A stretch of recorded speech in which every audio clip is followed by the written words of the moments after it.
Om Asato Ma Sadgamaya Tamaso Ma Jyotirgamaya Mrityurma Amritam Gamaya. Om Shanti Shanti Shanti. Om, lead us from the unreal to the real, lead us from darkness unto light, lead us from death to immortality. Om, peace, peace, peace. Welcome back to the afternoon session. We are going to continue our discussion on the Upanishads. If we recall, we had narrowed and zoomed in on the Taitteriya Upanishad. And we are discussing the definition of Brahman. What is Brahman? Kim tat Brahma? And we had a wonderful definition, extraordinary definition. Satyam Jnanam Anantam Brahma. What is Brahman? The vast. What do you mean by vast? Anantam, limitless. What do you mean by limitless? That no limits. What are limits? Space limit, Desha Paricheda. Time limit, Kala Paricheda. Object limit, Vastu Paricheda. If something has no limitation in space, it becomes all-pervading, Sarvavyapi. If something has no limitation in time, it becomes eternal, Nityam. If something has no limitation in object, that means there is no other object apart from it, then it becomes Advaitam, not two, Advaitam. So Brahma, because it is unlimited, because it is Anantam, it must be all-pervading, eternal and non-dual. Sarvavyapi, Nitya, Advaita. This is the meaning of limitless in Vedanta, limitless. Just by the way, when you say there is no second reality apart, when we say there's second reality, no second reality apart from Brahman, that means there cannot be two Brahmans. Only one Brahman must be there. There cannot be any other object other than Brahman also. So when Sankhyans say that Purusha and Prakriti, nature, and apart from that consciousness, and each one of us is a separate infinite consciousness. Swami Vivekananda criticizes the Sankhyan position by saying you cannot have multiple infinities. Why can't you have multiple infinities? In mathematics there are multiple infinities. Many infinite infinities are there in mathematics. Why can't you have multiple infinities, philosophically speaking? Because infinity means no second reality is there. So if there is even one little thing, forget another infinity. One little thing also outside infinity means this infinity will be utna se kam ho jayega. It will be less. It will not be infinite anymore. And if another infinity is that, it's logically impossible. That's why when Sankhya says each consciousness is infinite, Vivekananda says that is self-contradictory. If there is an infinite, there must be one infinite, and nothing can be other than that infinite. Otherwise, then that infinite will not be infinite. So, Satyam Jnanam Anantam Brahma. So, Brahma is Anantam. Brahma means vast, vast means infinite, infinite means infinite in space, time and object. All-pervasive, eternal, non-dual. But is there such a thing at all? It sounds like a philosophical abstraction. Vedanta claims there is such a thing. And it's very much right here, very much obvious, but our attention is not on it. What is that? Satyam Brahma. Satyam Jnanam Anantam Brahma. Satyam Brahma. Jnanam Brahma. Anantam Brahma. So Satyam Brahma. What is Brahman? Satyam. Reality is Brahman. What reality? All reality. And then we saw reality for us means all existing things. Existing things, what we call real things. These are real things. But these real things are not infinite. They are all small. They are all located in space. They are all separate from each other. They are all limited in time. They have beginning and end. All of them have Desha Paricheda, Kala Paricheda, Vastu Paricheda. How are they infinite? None of them are infinite. So, but they are Satyam. Now to make sense of the Upanishad. Upanishad cannot be speaking nonsense. Satyam at the same time Anantam. Which Satyam is Anantam? Which reality is limitless? Then we discovered, after taking a close look at all these realities, there is one thing common everywhere. existence. One thing is common to all golden ornaments. One may be bracelet, one may be necklace, one may be ring. The names are different, forms are different, uses are different. But one thing is common to all of them. They are all the same substance, gold. Similarly, in entire universe of all existing entities, there is one thing common to all of them, and that is existence, Sat. And this existence, we notice, it is not limited in space. Everywhere there is space, there must be this existence. Otherwise, space itself will disappear. It is not limited in time. Existing objects are limited in time. Existing objects are born and destroyed. They are created and destroyed. They are born and they die. They have a beginning and an end. But existence itself has no beginning and end. We discussed how you have a pot, break the pot. So existence is gone? No. Broken pot exists. You pound the pot into powder, clay. Clay exists. You remove all pots from the universe. The cloth exists. You remove all objects from the universe. Shankaracharya says existence continues, but it is not apparent anymore because there are no names and forms. So existence is eternal. It does not have a beginning, does not have an end. If you want a full discussion on this, I refer you to Shankaracharya's masterful commentary on the 16th verse of the 2nd chapter of Bhagavad Gita. Na sato vidyate bhavo, na bhavo vidyate sata. Page after page, a detailed analysis of what? Of what is existence. There was a great philosopher, Heidegger, Western philosopher, Heidegger, the only one among Western philosophers who discussed this topic of existence. It's a common topic in Upanishads, Sat. But in Western philosophy, it's not discussed. Since the time of Greek philosophy, the discussion always has been about existing entities. What kinds of existing entities are there? But existence itself, being itself, that question was considered too difficult to investigate until Heidegger revives that discussion again in Western philosophy. Now, I said great philosopher, but I have to qualify that term. He was not very great in one sense. He was great as a philosopher, but he was an admirer of Hitler. He was a Nazi. So in his personal life, not so great at all. So that shows one person can have a great intellect and not be a good person also. Two things can go together. Anyway, he made an interesting observation about existence. He says, this question of existence, what is existence? He says this is the widest question, deepest question, and most fundamental question. Or let's say wisest question, most fundamental question, and most profound question, he said. Question of existence. What is existence?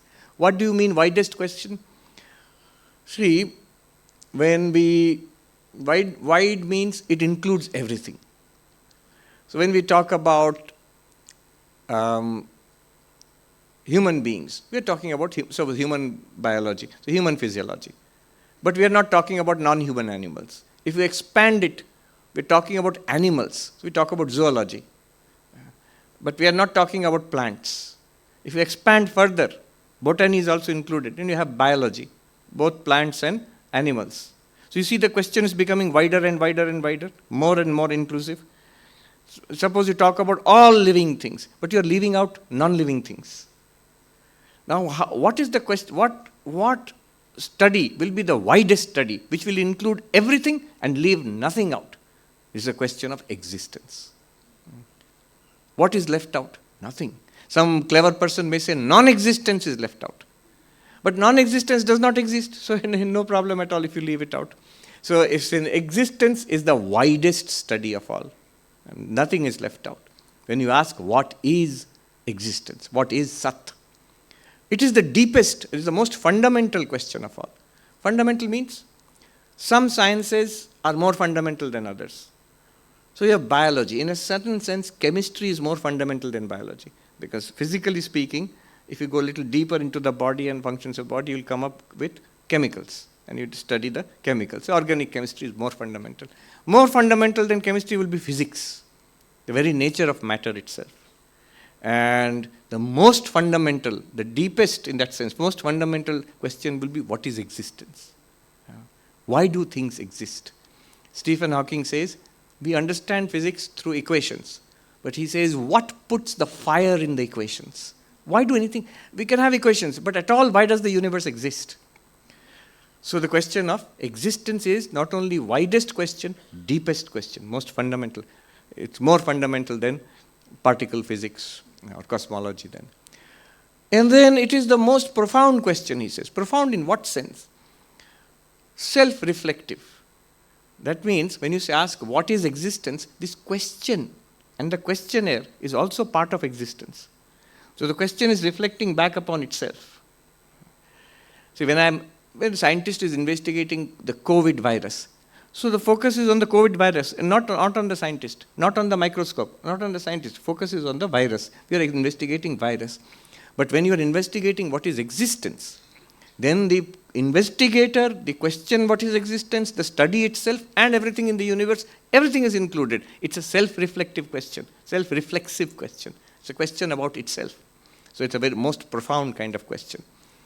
Anyway, so we found existence itself, and Vedanta calls it Satyam. It's a special name, Sat, pure existence, isness, existence, not table, chair, bottle, man, woman, but the isness of all, the existence of all things. And remember, we pointed out, it is not a theoretical question. If somebody asks, golden ornaments, I understand. Necklace and ring and bracelet, I understand. This gold is a theoretical thing. There is no such thing as gold. That is ridiculous. Of course, some special effect has started. So gold itself, I don't understand. No, the gold is the reality. The ornaments are just the manifestations of gold. Name, form, and function imposed upon gold. Similarly, existence is not an abstraction. Existence is not an idea. In fact, compared to existence, the universe itself is an abstraction. What is the universe? Except nama, rupa, vyavahara, imposed on existence. So existence is all-pervasive, sarvavyapi. Existence is eternal, nityam. Existence, objects are not eternal. Objects will come and go, but existence is eternal. And existence is non-dual. There can be nothing other than existence. Whatever is, exists. If there is something other than existence, non-existence. So, existence is non-dual. Anything that exists cannot be other than existence. This is what we have found. You cannot say it is some very difficult idea you are giving, Swamiji. We are immersed in an ocean of existence. Look around. Everywhere you sense this existence. Let me ask you another question. We began this one by pointing out, I said, that thing I'd seen written on the wall in Calcutta, God defined is no God. And I said, this definition will not be open to that criticism. Notice, when we talk about existing things, we are quite clear. Bottle, very clear. What is a bottle? But when I say existence, you can't point to it. It is the reality which we are all aware of, but you can't point to it. You can't limit it. Therefore, it is not God defined is no God at all. This is just a pointing towards the reality, the existence itself. You are not able to limit it. So, God defined is no God, this definition escapes that criticism. This infinite existence, the isness of all things, everywhere, all the time it is there. We know what it is, but we can't limit it. We can't catch hold of it. We can't objectify it. Now you will see why we can't objectify it. That existence is you or I, our real nature. Not only Satyam Brahma, now we have found it. Anantam Brahma we have understood, but Brahman is a word. Anantam is a word also. It's a concept. But the moment you say Satyam, no longer word, because this is Satyam. We are in the midst of existence. We are in the middle of Brahman. We are always immersed in the ocean of God, all the time. And avatar of existence. What is the avatar of existence? Any existing object is the avatar of existence. This bottle is the avatar of Sat.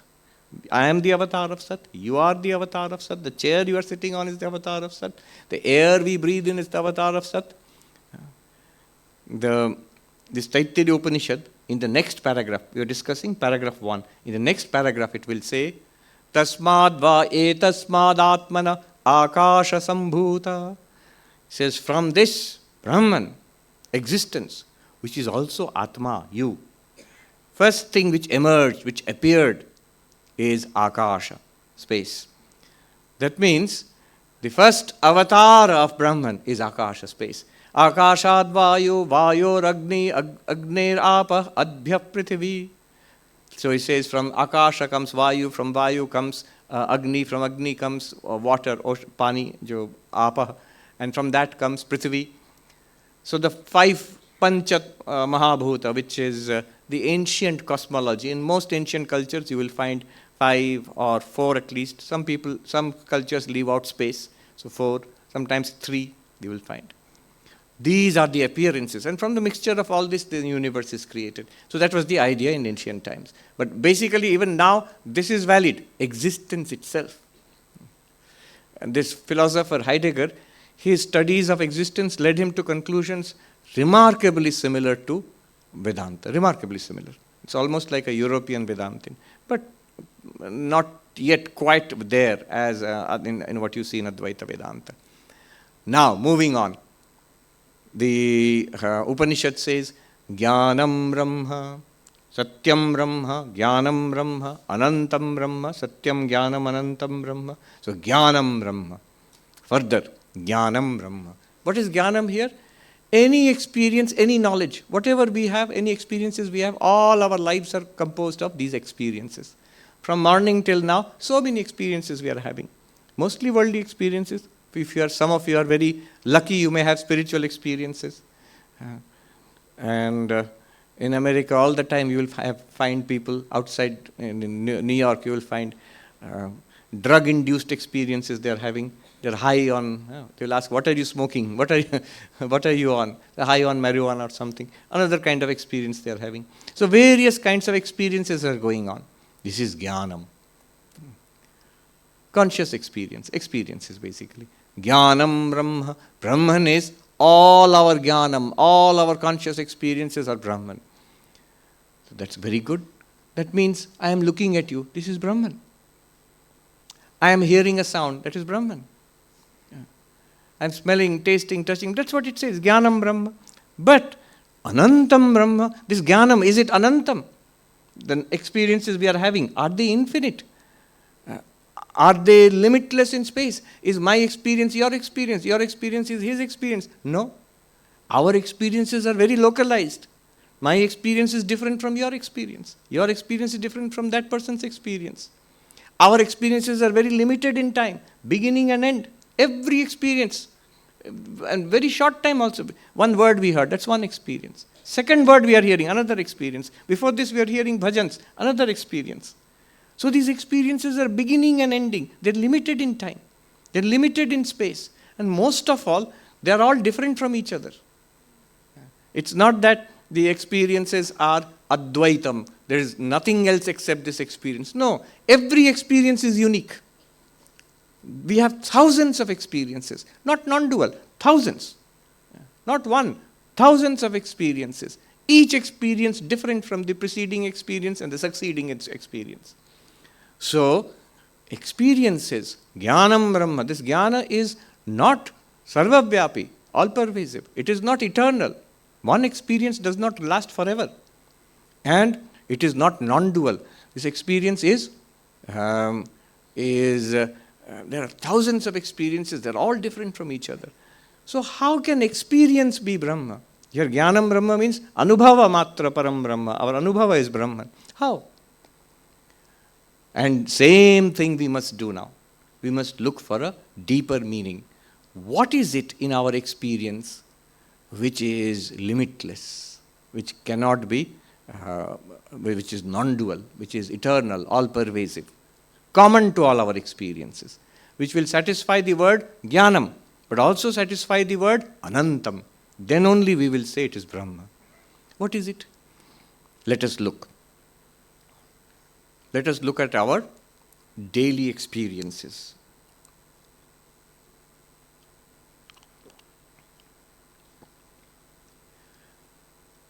One thing we notice whatever our experiences, we are conscious. When you are seeing, right now we are seeing, we are having experiences, we are conscious, we are aware. Conscious in a general sense. I am not using in Chidabhasa, Chit, Chaitanya, nothing, just we are conscious. And when we are listening, if I close my eyes and listen, that's a completely different experience. Opening my eyes and seeing one type of experience. Closing my eyes and listening, another type of experience. But one thing is common to both. Conscious.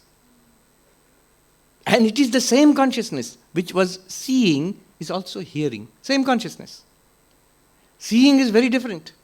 Different sense organ, different input, different chitta vritti, but consciousness, the light behind it is the same. Hearing is very different. Different object, shabda, different sense organ, ears, different mechanism and neurons and all that acting, different chitta vritti, shabdakara vritti. But light, the consciousness, same. So the same consciousness is there when we are seeing, when we are hearing, when we are smelling, tasting. So we are listening now. Little while ago we were tasting the delicious food. That taste was also anubhava. Example, it was an experience, jnanam. And taste is so different from seeing and hearing. It's an entirely different feeling. But what is common to that also is same consciousness. When we are seeing, hearing, smelling, tasting, touching, the consciousness is common to all of it, lighting up all our experiences. And this is one consciousness. When we are in our inner life, thinking, remembering, desiring, understanding, feeling good, bad feelings, whatever our feelings, whatever our memories, whatever our ideas, same consciousness. True or not? We are conscious. Even when we are internally in our own minds, we are conscious. When we are doing things in the world, when you are driving, when you have gone out shopping for your groceries, when you are cooking, when you are playing, every time in all these activities, physical activities, very different from each other, but these are all experiences. These are all experiences. Jnanam Brahma. This consciousness continues, and it is the same consciousness. All our waking lives are lit up by one consciousness. So also our dreams. Same consciousness. We fall asleep, we forget this entire world, we forget our body lying on the bed, and a world of dreams comes up in the mind. But that experience is also lit up by the same consciousness. And Vedanta will go further and say our deep sleep, sushupti. Someone will say, sushupti, no consciousness anymore. Sushupti, general anesthesia, there's no consciousness. Vedanta says just the opposite. Sushupti or general anesthesia, deep sleep, general anesthesia, it's not an absence of consciousness, it's the consciousness of absence. If you remove everything, every object, rupa, rasa, gandha, sparsha, I don't see anything, hear anything, smell anything, taste anything, touch anything. I don't think anything, remember anything, desire anything, hate anything, love anything. I don't even have the sense of ego. I is also gone in deep sleep. What remains? Only consciousness without any object.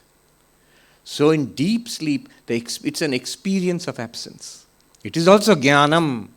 Deep sleep is a kind of jnanam. General anesthesia is a kind of jnanam. But it is not the... So why does it feel so different from waking and dreaming? Deep sleep, if it's an experience, why does it feel so utterly different? Because that reflected consciousness is not there.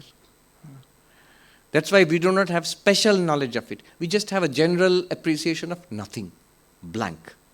So, the deep sleep is also, the point is, consciousness is also there. All of these experiences of our lives are lit up by one consciousness. This is called the chit, sakshi, chit, witness consciousness. And notice something about this chit. Our experiences, they come and go. No experience is constantly there. But this jnanam, this chit is constantly there. There is no gap in chit. There is no gap. I said, Swamiji, I was listening to you, but there is a gap. What gap? Beech mein so gaya. That happens. After a nice meal, you will feel lit. Somebody was making a sound in the audience, guru, guru sound. What happened? The teacher asked, kya ho gaya? Oh, tanik samadhi lag gayi, little samadhi. No, even that is not gap.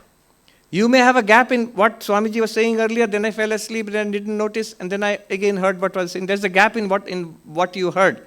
But consciousness doesn't have a gap. You were experiencing the waking world, and when I fall asleep, if I'm experiencing the waking world and I fall asleep, a dream world comes up. Daydreaming comes up. Consciousness is continuing, no gap. Our attention, our knowledge of the external world is interrupted, but consciousness is not interrupted. So consciousness is gapless. Chit is gapless. In Sanskrit, this is called nirantara. Antara, gap. Nirantara, no gap. A lot of debate on this. The Vijnanavadi Buddhists, Kshanika Vijnanavadi Buddhists, they will say, no, consciousness is there, but it is our real nature, but consciousness is momentary, like a flashlight, like a light flashing, like that. Moment to moment, we have many experiences, and each moment there is a flash of consciousness. The Vedantins will say it's not a flash of consciousness, it's constant. If there is a gap, if there is a flash of consciousness, then another flash of consciousness, then another flash of consciousness, between each flash of consciousness there must be a gap. Otherwise, why are you calling it flash? Aya or gaya? That means there must be a gap there. Then next flash of consciousness. The Buddhist says yes. So if there is a gap between two flashes of consciousness, this gap is known or unknown? Is there jnanam there? Is it known or unknown? If it is unknown, why speak of it at all?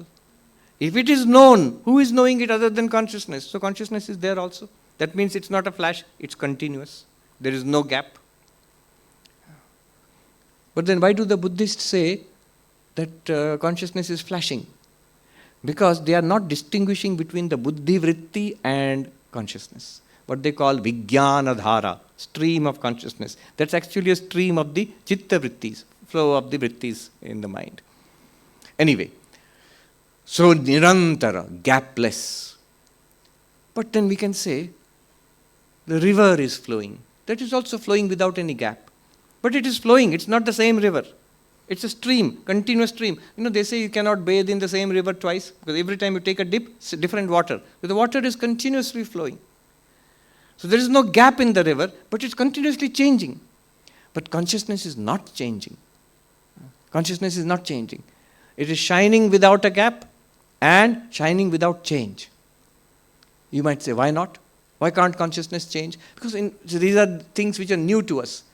Generally, we talk about transformation of consciousness, change in my consciousness, I'm developing my consciousness. All of these terms, all of these phrases, they are referring to our mind, not consciousness. Consciousness, there is no transformation. Why not? What is the logical reason? Suppose you say there is a change in consciousness. Again, I will ask, this change in consciousness, is it known or unknown?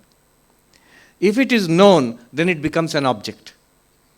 It's no longer consciousness. If it is unknown, why speak of it at all?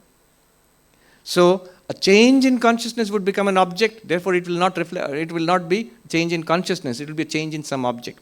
See, consciousness is always the sakshi, is always the subject, it's not an object. What's an object? Anything that we are aware of is an object. So if there is a change in consciousness and you are aware of it, it becomes an object, it's not consciousness. Therefore, there can be no change in consciousness. This is called abhyaya. Consciousness is undecaying, unchanging. So, undecaying or unchanging consciousness, abhyaya. Another interesting thing. Consciousness is not improved or damaged by its experiences. Whatever we are experiencing, body can be improved. If you do exercise and eat well, body will be improved. It can be damaged. If there is a disease or COVID or something, body can be damaged. Mind can be improved. If I educate myself, read books and study many things, mind can be enriched. If I get new talents, training, mind can be enriched. Or mind can be degraded. Mind can be damaged also. by depression, by addiction and all of that. But consciousness itself is neither enriched nor damaged by its experiences. This is called samaha. It is ever the same. No matter what experience, great experience, enriching experience, sublime experience, spiritual experience, consciousness is the same. Very poor experience, miserable experience, suffering, degrading, humiliating experience, depressing experience, consciousness is the same. Body, mind are affected. Personality may be affected, but consciousness is ever the same. So, consciousness is samaha, all the time the same. And one interesting consequence of this, that it cannot be damaged and is ever the same, it means consciousness is trauma-proof. Whatever our experiences, we may suffer at a bodily level, we may suffer at a mental level, emotional level, but as consciousness, as awareness, we are free of that. We are not affected, we are not traumatized, we are not damaged, we are not destroyed, we are not diseased. Physically, mentally, emotionally, effect is there. But I, the witness of that body, I, the witness of that mind, witness of those emotions, I am fine. I as consciousness. This consciousness is also, it is a little difficult topic, but space, is consciousness in space or is space in consciousness? We say space in consciousness in Advaita Vedanta. Normally, usually, common sense, consciousness seems to be in space. Why? Because our idea is, I am a body with consciousness. Body is clearly in space. Here is a space and the body is here. And if consciousness is in the body, somewhere here consciousness is there. So consciousness is in a space. The body is in this hall. And in the body there is the skull, there is the brain. In the brain somehow there is consciousness. This is the physical idea of consciousness. However, Vedanta says space is experienced in consciousness. So, from the Vedantic perspective, consciousness is not in Pune. Pune is in consciousness. Our body is in consciousness, not that consciousness is in the body. Space, time. So time, that which is aware of the beginning and end, it transcends the beginning and end. It is aware of that which was before the beginning, that is aware of that which is after the end. So space and time both are appearing in consciousness. Since space and time are appearing in consciousness, consciousness is not limited by space or time. So this consciousness, which is the one constant in all our jnanam. You say jnanam Brahma. What is jnanam? Seeing, hearing, smelling, tasting, touching, driving, walking, working, playing, studying, thinking, remembering, desiring, hating, waking, dreaming, sleeping. These are all activities, are all jnanam. But they are all, one thing is common to all of them, consciousness. This one consciousness in all our experiences is chit. It is nirantara, without gap. It is without any change. It is without any damage also. And it is without any improvement or degradation. Samaha, ever the same.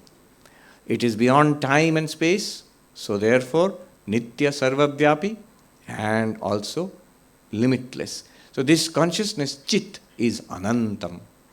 Which consciousness? Not the consciousness which comes and goes, which is in the mind. The original consciousness, pure consciousness, which we were talking about yesterday, which is not an object. Other than the known and other than the unknown. Yesterday in the Kena Upanishad we talked about it. That consciousness, jnanam brahma, that consciousness is anantam. Since it is anantam, it satisfies the definition, jnanam brahma. This jnanam brahma has a special name, chit. Satyam brahma has a special name, sat. So this sat, chit, ananda, existence, consciousness, limitless. You were expecting ananda, but this ananta nature of Satchit itself is ananda. One definition is bhumaiva sukham. The vast alone is the happiness. Limitless alone is the happiness. Anything that is limitless is ananda. So this Sat, Chit are limitless, therefore they are Ananda. Now we complete the definition, we put it back together. Satyam Jnanam Anantam Brahma. This Brahman, vast, is Anantam, limitless. No space limit, therefore all-pervading. No time limit, therefore eternal. No object limit, therefore non-dual. But such a thing is there or not? Yes, it is real. Look at the real things. In all the real things, there is one thing common. Why are we looking for one thing common? Because the real things by themselves are not Anantam. Things of the samsara are not Anantam. But there is one Anantam right here. That is Sat, existence itself. We discovered that. Which is not limited in space, which is not limited in time, which is not limited in object. It is Sarvavyapi, Nitya, Advaita. What is that? Sat. And you can't deny that it exists because you are experiencing it all the time. Then Chit, even closer home. We not only experience ourselves as existing, but we are consciousness. We are conscious or we are consciousness. This consciousness, Jnanam Brahma. Now our conscious experiences by themselves are not Brahman because they come and go. They are limited. They are localized. Very temporary, fleeting.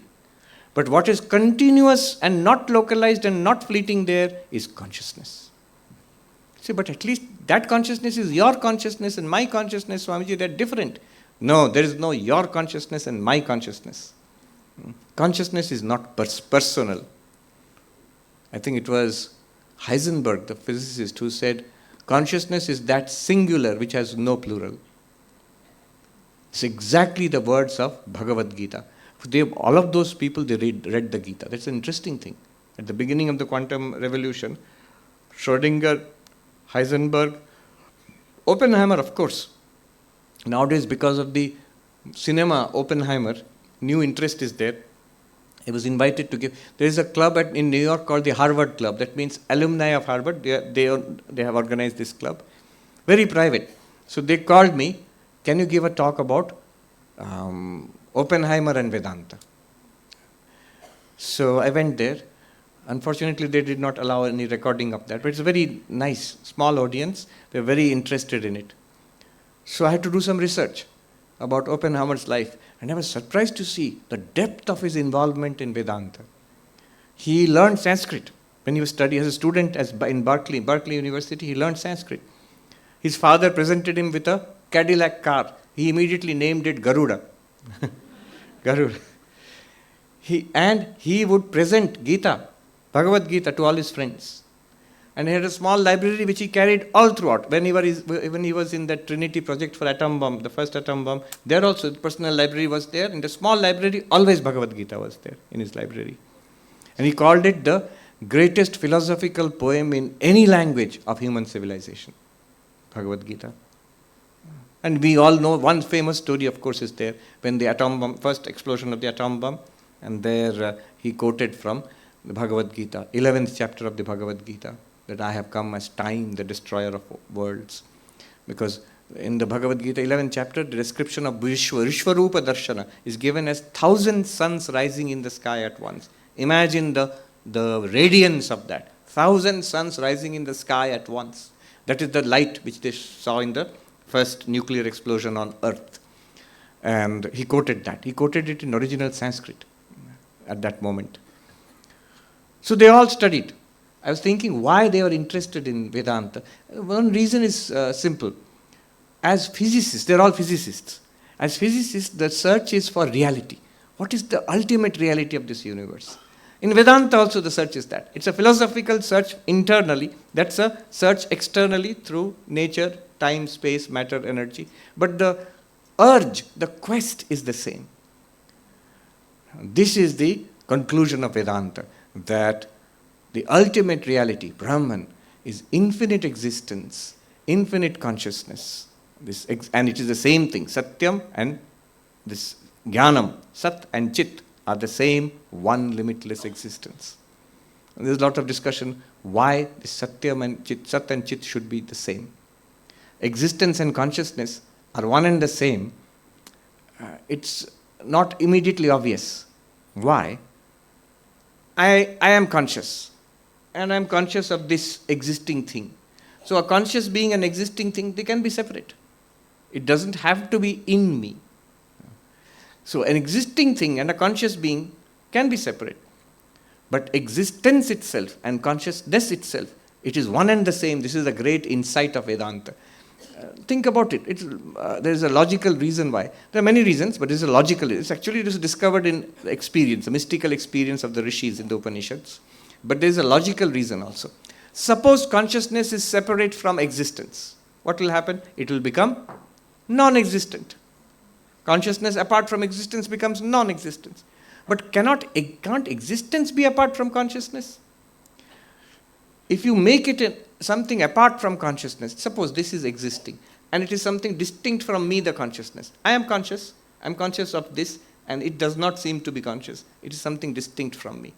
But notice, there is never any experience of existence apart from consciousness, because apart from consciousness, experience cannot be there. Always existence appears in consciousness. This was Shankaracharya's insight, that whenever something is appearing in consciousness, it cannot be other than consciousness. This was the introduction to the Brahma Sutras, the Adhyasa Bhashya, the theory on superimposition. I will not go into that, it's a big topic. There he shows the so-called existence apart from consciousness appearing in consciousness or to consciousness is nothing other than consciousness appearing with that name and form. So consciousness and existence are the same. Sat and Chit are the same. Satyam and Jnanam are the same. Only in the sense of infinite existence consciousness. Not these objects. They are different from each other. This is the definition of Brahman. Satyam Jnanam Anantam Brahma. And that Brahman, because consciousness we are. You are consciousness, I am consciousness. So this one consciousness, existence is identical with it. Therefore, all existing things are identical with us. We are that one non-dual consciousness. Yes, reflecting in all different minds, we appear to be different. Krishna says, Avibhaktam cha bhuteshu, vibhaktam iva cha sthitam. Undivided in all beings, I appear as if divided. How does he appear as if divided? Very simple, through the different chidabhasas. Consciousness shining on various minds appears to be different individuals. I feel I am different from you because I am this body mind. Then I am different from you. Avibhaktam cha bhuteshu vibhaktam iva cha sthitam. So this is how life is going on. Our real nature is this underlying Satyam Jnanam Anantam Brahma. All sentient beings are appearances of that one Chit. All existing things are appearances of that one Satyam, one Sat. You are in an ocean of Satyam Jnanam Anantam Brahma. Which is Satyam Jnanam Anantam Brahma? This itself. This itself. However, you have to be careful. Suppose you wipe all this out. Then your Satyam Jnanam Anantam Brahma gaya? No. When we wipe all this out, what we are doing is, we are wiping out the names and forms. Then that Satyam Jnanam Anantam Brahma is still there, except that it is not manifest anymore. There are no names and forms to manifest it. If you melt down all the ornaments into a lump of gold, the gold is still there, ornaments are gone. Like that.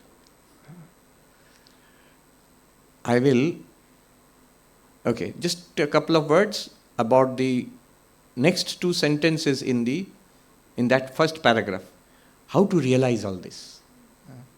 And what is the result of it. Just a couple of sentences, then we'll stop and take questions. Next line is, how do I realize it?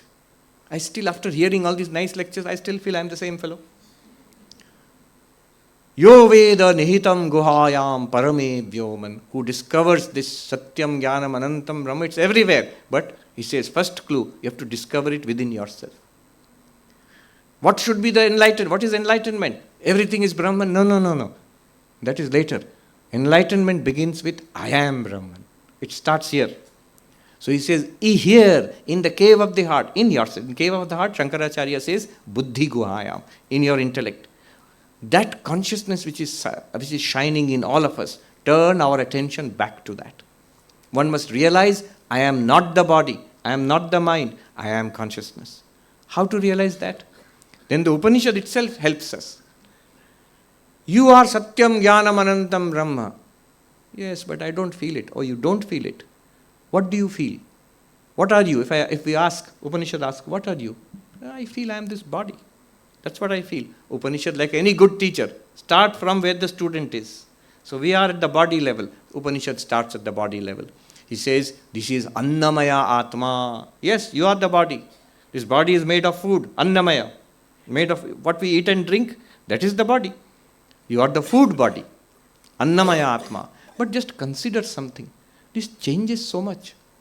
From babyhood to childhood to teenage to middle age to old age, death. It changes so much. Shadavikara, birth to death, 6 changes are there. So, but I am the same one. I am the same one who was in the baby's body, who was in the child's body, in the middle-aged body, in the old body. I am the same person. I am not different. Body is very different. Very different, changing and not different. They can't be the same thing. So I cannot be the body. Why? Changing. I am unchanging. Savikara, nirvikara. Therefore I am not body. And many other arguments are there. Body is an object. I am the subject. I am aware of the body. Body is not aware of me. Aware, not aware. How can it be same? Subject and object. How can it be same? This is an object. Body is also an object. Why should I say I am this and I am not this? So, body is an object. There I am the subject. I cannot be the body. I am aware of the body. Body is not aware of me or itself or anything else. So, body is not conscious. I am conscious. Conscious and not conscious cannot be the same thing. Like this, many arguments are there to show I cannot be the body. And after some time we think, yes, the body is there, but I am not literally the body. It's not that I am the body and the body is me. No, I am an embodied person. I am here, but I am not literally the body. So the Upanishad says, so you are not the body? You started with, I am the body? No, I think I am not. But I am here, somewhere inside. So you have to go into the cave of the heart, going deeper and deeper. It's a journey into yourself. So you are here, but you are not the body. All right. Then the body is not the Atma. All right. Atma means self. The body is a covering. Because you say you are inside. Yes, I am inside. I feel I am here, inside. So body is a covering. From Annamaya Atma, it becomes Annamaya Kosha. It's not in the Upanishad. Shankaracharya adds there. Body is Annamaya Kosha. Kosha, covering. Where are you? You are inside. Go inside. What do you find? Prana. Prana. I am not the body. I am the physiological forces. I am the living body. That might be true. I am the prana. But same problem. Prana is continuously changing. In breath, out breath. Healthy, sick, hungry, full, satiated. These are all prana. Energetic, tired, all prana. Prana is constantly changing like the tides of the ocean. I am the same one who was hungry. I am the same one who is full now. I am the same one who was sick. I am the same one who is healthy now. Prana has changed. I did not change. So changing and unchanging. Subject and object. I am aware of the prana. We do vipassana meditation. Watch your breath. You are watching the breath. Then the one who is watching must be different from the breath. What are you? Are you the air entering the nose? Of course not. I am the consciousness watching the air entering the nose. So you are distinct from the prana. Prana also is not Atma. Pranamaya Kosha. Like this he goes deeper and deeper. It will take a full session to do that technique. But it's a wonderful technique. It is called Pancha Kosha Vichara. The inquiry based on the 5 levels of the human personality. Deeper and deeper and deeper. Subtler and subtler and subtler. Upanishad says, Anyantaratma Manomaya. The Atma is Antara, internal. It is not the body, not the prana. It is mind. And we say, yes, that's what I wanted to say. I am the mind. Are you? Is the mind not changing? Oh, changing very much. Is the mind not an object? You can experience your own mind. You are the subject. Mind is also an object. So like this, it will do inquiry. The mind is also not the Atma. Go further. The intellect, Vijnana, capacity for understanding, which is doing all this inquiry right now. That is the intellect. So I am the intellect. Intelligence. Many people think that. One professor, brilliant man, he's more brilliant, more likely you are to fall into the trap that I am intelligence. He's saying, Upanishad is saying we are intelligence, isn't it? And I could never convince him that no, something beyond intelligence. Intelligence also changes from not understanding to understanding. So on. So I am not the intelligence also. Vijnanamaya kosha, anyantaratma anandamaya. What we experience in deep sleep, the blankness, the peace of it, is that our real nature? Just a blankness? But that is also experienced. Then the Upanishad keeps quiet. 5 koshas we have traversed. Annamaya, Pranamaya, Manomaya, Vijnanamaya, Anandamaya. Then where am I? You promised you will show me in the cave of the heart. We have gone to the deepest part of the cave of the heart. From the outermost, Annamaya, to the innermost, Anandamaya. Where is Atma? Upanishad now is quiet. Upanishad is pointing to the fact, the one which is experiencing all 5.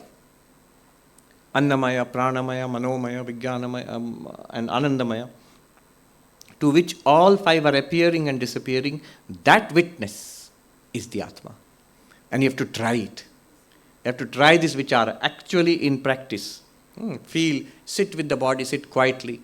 Then feel the body, look at the body, touch the body, feel the body, that this is the body. Clearly it is an object. Clearly it is changing. Clearly I am aware of it, I am not this, and I am this consciousness, the body is an object. Like this you do vichara. Then go to the prana, breathe in. Only breath is not the prana, breath is the tip of the prana. So much prana is there, so many activities of the prana. Same vichara you do, actually experiencing it. Then go to the mind, observe the thoughts and feelings and memories in the mind. And say, this is also an object. This is also very subtle, sukshma, utterly subtle. Manomaya. Go further back. Intellect, which is doing all this analysis, that also is an object. It is the CPU. What is it now? NVIDIA chip. In America, everybody is buying NVIDIA chip. Artificial intelligence chip. That is also an object. It's a thing. Go further back. Blank. That blank is also an object. What is the witness of that blank? That can never be objectified. Yet it is very much there. It is you. Don't try to grasp it. At that point, just see that I am not these 5. What it is will become clear to you. So that is the Panchakosha Vichara. By that you will discover pure consciousness. Chit.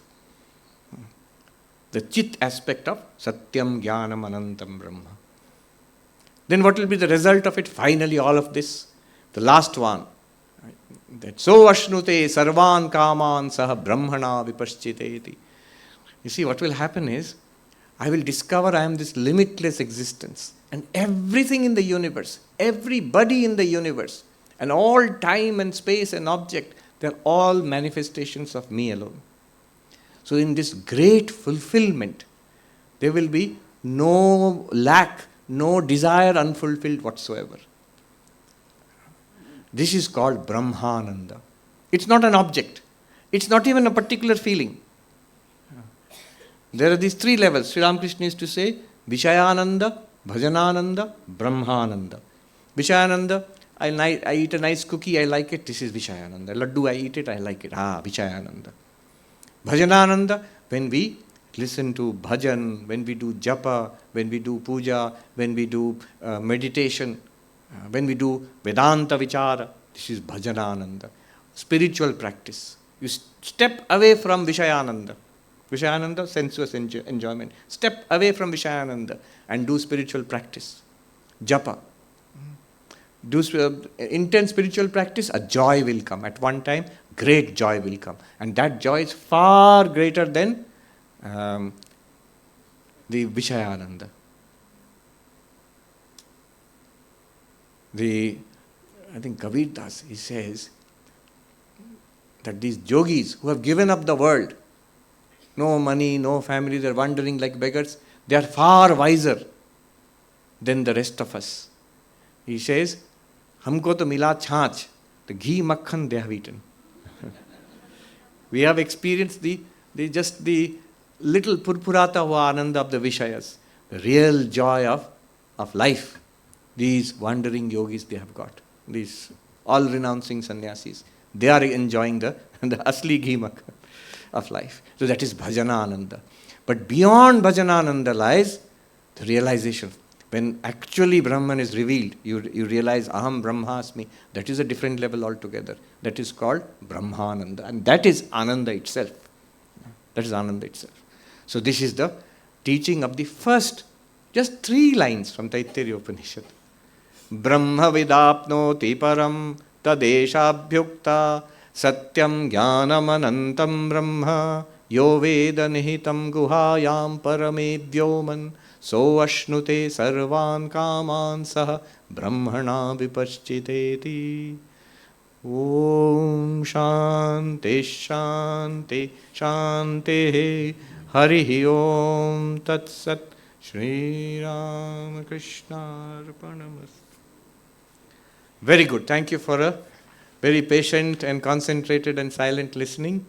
Yes, now we will do some Q&A. Only 2 questions can be asked. Okay. And after that... Okay, that's it. The first 3 or 4. That's it. Please stop. No more. There's no more time. And after that there will be pranam. Yes. Thank you for cooperating. Please tell us your name and ask the... Didi? Yes, go ahead. And Pranam Swami. Speak into the microphone. Tell us your name and ask the question. Pranam Swamiji. My name is Madhavi and I'm very grateful that I am also learning Sanskrit and Darshana. And so I watch your videos often. My question is, Swamiji, yesterday you have told that Pratibodha Viditam Matam. So, when I do japa, I always come to Mata to do japa. But I go inside, I see only my memories and sanskara. But you have told that behind that memory sanskara, there is a consciousness. But how can I, my question is, okay, should I self-evaluate to dissolve my sanskara and peaceful mind and purity? So I really... like samahita chitta only can experience consciousness. So all right, I think I understand your question. Okay.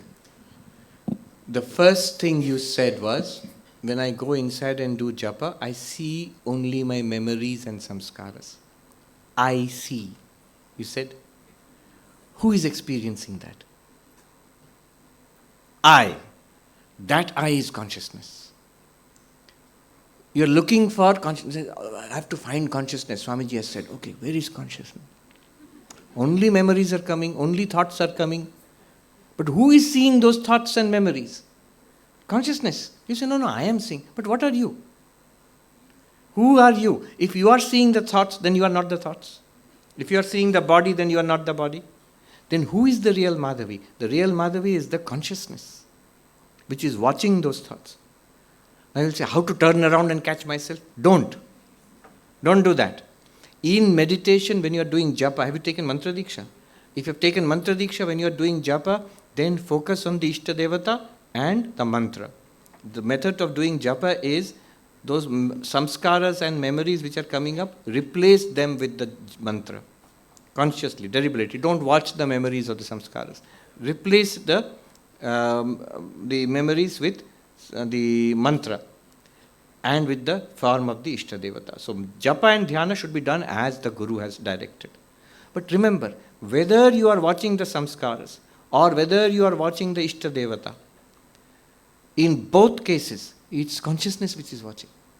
When you are not doing japa and you are opening your eyes, it's a consciousness which is experiencing. When you are standing here and talking to me, it is consciousness which you are experiencing. It's your real nature, but you cannot ever see it as an object. You have to know, I am that. It is like the face and the face reflected in the mirror. The reflected face alone you can see.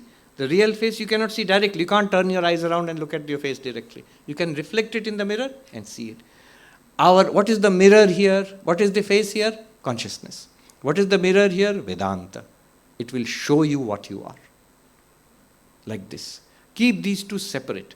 The Vedanta Vichar which we are doing and the Japa which you are doing there. The Japa which you are doing in the temple will lead you here.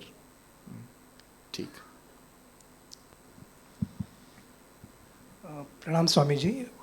My name is Chetan Erende. I am from Pune only and I am following you since COVID. So my question is simple and straight. So in Advaita Vedanta, what does authentic surrender mean? And how can a seeker practice surrender while still fulfilling responsibilities in this world? Yes. In Advaita Vedanta, what does authentic surrender mean, and how can a seeker practice surrender while fulfilling responsibilities in the world? 3 parts to the question. One part is, what is authentic surrender? Second, what is authentic surrender in Advaita Vedanta?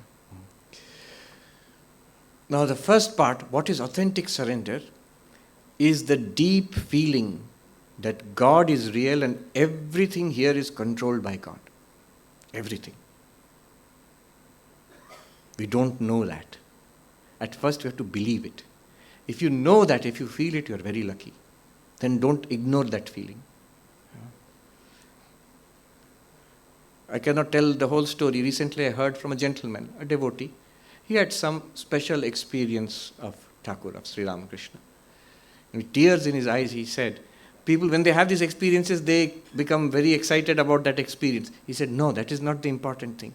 Now I have realized that Thakur is doing everything. Everything is held together here by God. In whichever form you worship.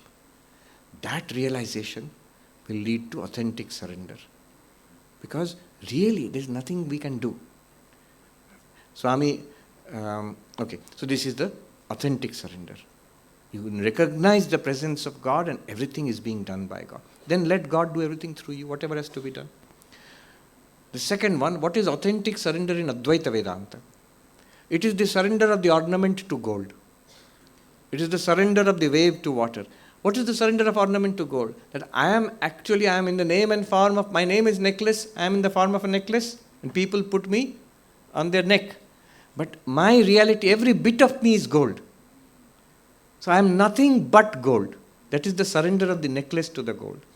I am nothing but Satyam Jnanam Anantam Brahma. What is Satyam Jnanam Anantam Brahma? I.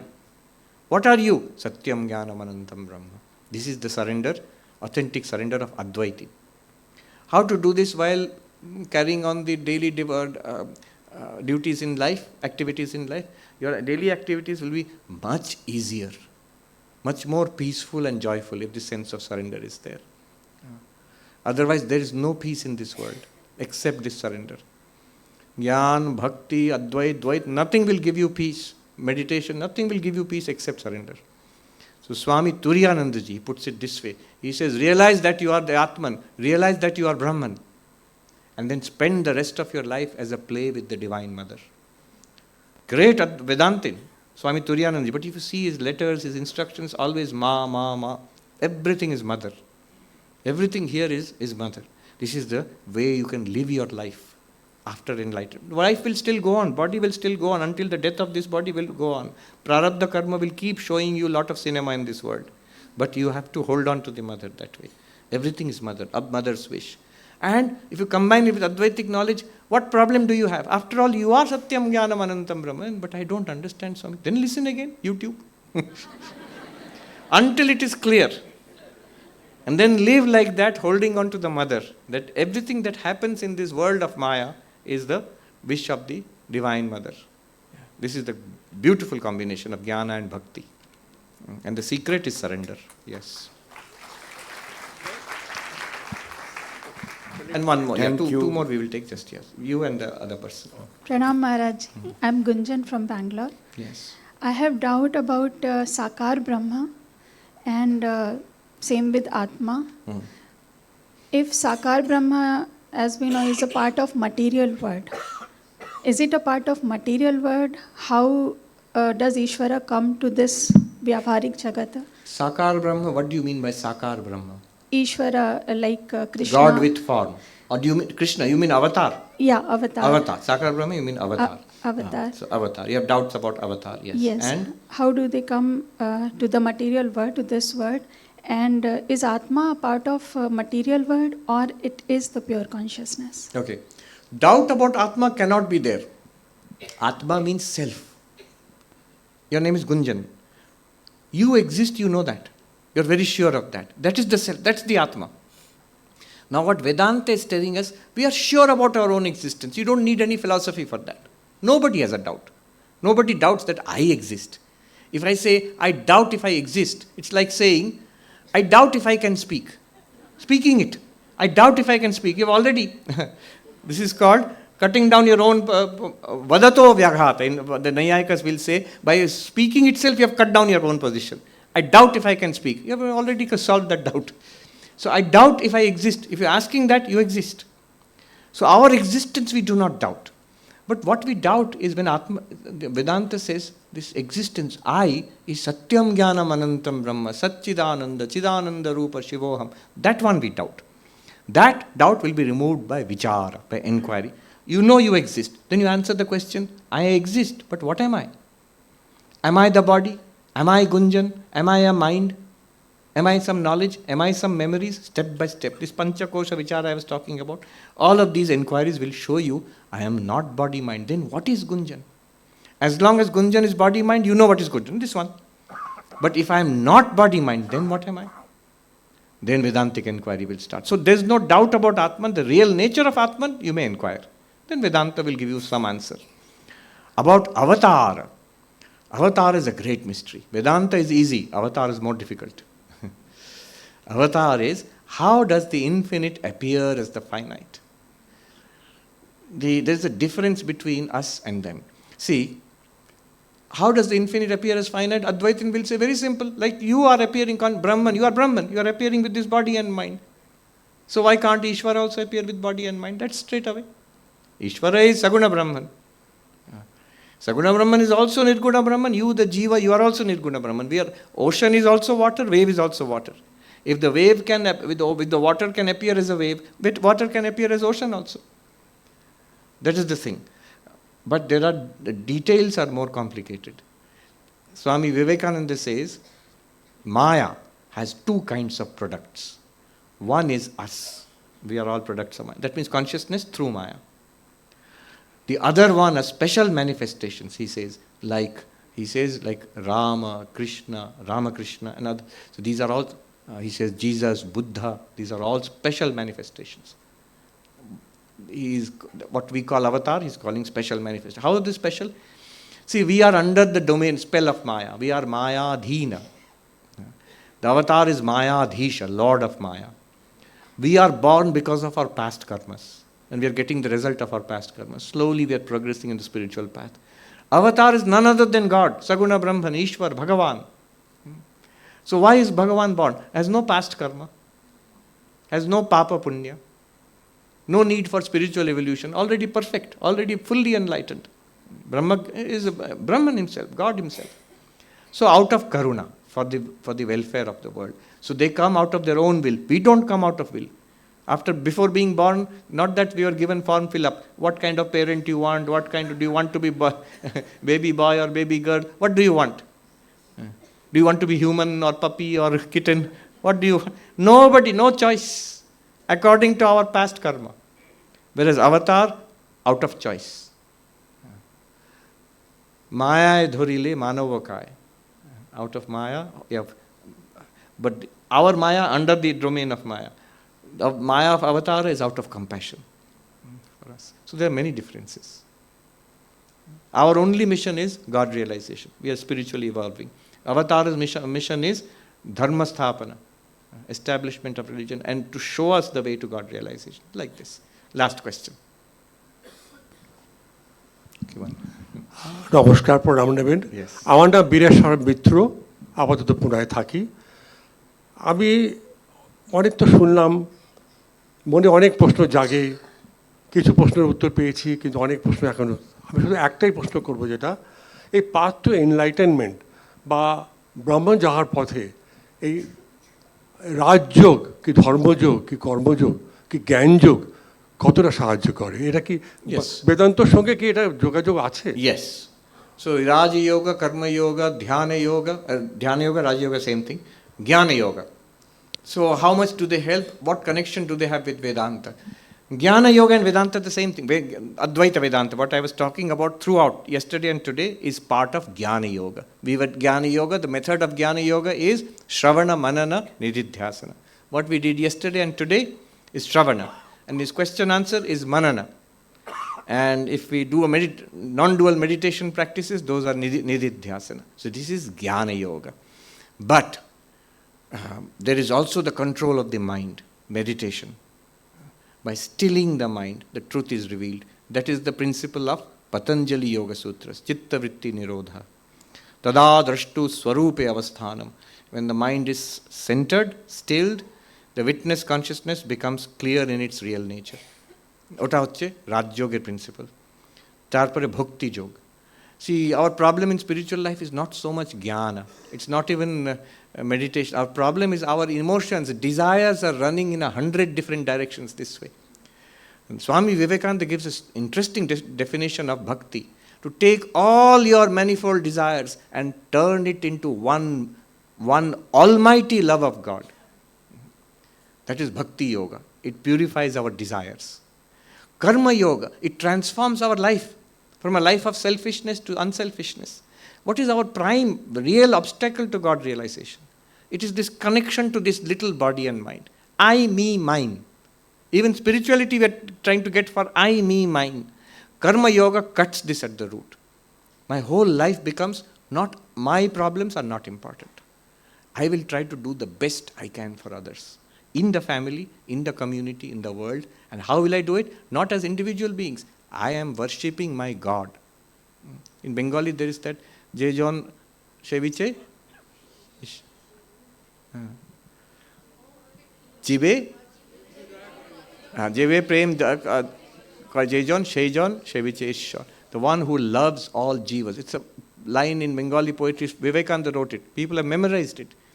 That the one who loves all jivas, sentient beings, that one truly is serving God. That's karma yoga. All four yogas, that is the method for God realization. Yes. Last, okay, fine.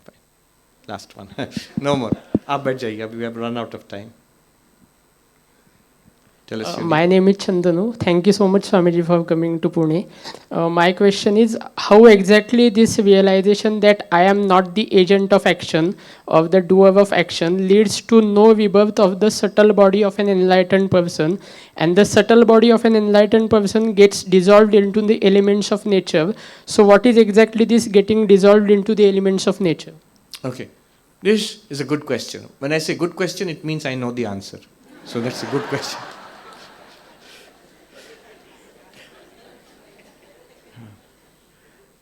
How exactly does the knowledge that I am not the doer lead to the liberation from the cycle of birth and death? Very simple. Because when I realize I am not the doer, not the karta, then the result of the action cannot come to me. Just as if you do something, the result will not come to me. So if something is being done by body mind, I am the witness consciousness. I have nothing to do with it. So result will not come to me. And hence, this way I will be free. I will realize that not only these actions I am free of, all the past actions which I had, those are also under the delusion that I am the karta. Really none of the work, the results come to me. I am the consciousness forever. So this sets me free. Because consciousness is free from the cycle of birth and death. Now, this is one answer. The second question was that subtle body. So what happens after that? Well, you will live on until the prarabdha karma of this body is over. This body will die. But the difference between the death of an unenlightened person and an enlightened person, between a jnani and ajnani, the death is this. In the case of ajnani, body will die. But the subtle body will continue, sukshma sharira. And it gets born in other bodies due to past karma, stored karma. But for the jnani, all the past karma is burnt up at the moment of Brahma Jnana. Kshiyate chasya karmani, this is Mundaka Upanishad. And therefore, when this particular body dies, the subtle body does not have any other karma to take hold of to be born again. It goes back to the elements. This is from the Mundaka Upanishad. Gata kala pancha dasha pratishtha. Very sublime mantra is there. What happens at the death of the Brahmajnani? Physical death. Brahmajnani, by the way, is not bothered about all this because Brahmajnani has realized I am Brahman. If one body is dying, it's nothing to the Brahmajnani. It's like one hair is falling from my head. So, the subtle body also goes back to the elements. What happens at our death? Physical body goes back to elements. The akasha in this body becomes one with the akasha. The prana in this body becomes one with the vayu. So like this. the physical, not prana, sorry, the akasha, vayu, agni, jala, all these in the physical body, they go back to the akasha, vayu, agni, jala. The subtle body continues. But the subtle body is also made of these elements. If you go to Vedanta Sada, the details are given. Chandogya Upanishad details are given. How from Panchabhuta, physical body is made, subtle body is also made. Physical body is made from Pancha Mahabhuta and subtle body is made from Pancha Tanmatra. So when the subtle body, when for Brahmagyani, subtle body goes back to the Pancha Tanmatra. Again same Akasha, Vayu, Agni, Apa, Prithvi. It goes back there. Therefore no physical body is remaining, no subtle body is remaining. Causal body has been dissolved anyway. The Jnani remains as limitless, Satyam Jnanam Anantam Brahma. Okay, we will stop here. Thank you.